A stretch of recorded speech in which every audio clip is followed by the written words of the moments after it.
A POC to how to use the external Panda with Comma 3.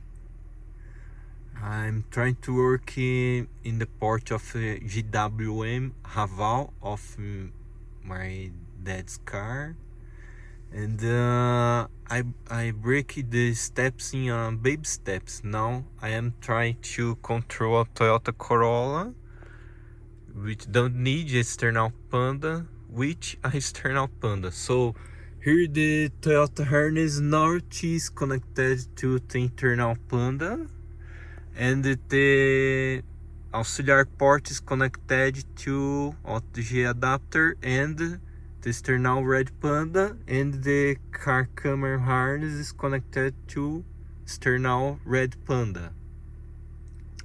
Now I made some changes in the code using the Ford as a example, and now it works.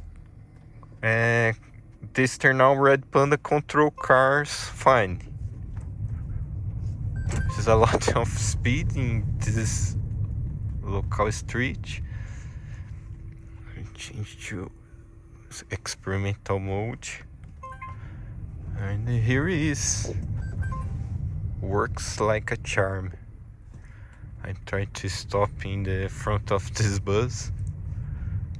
Hope to detect. No. Okay. And it works fine.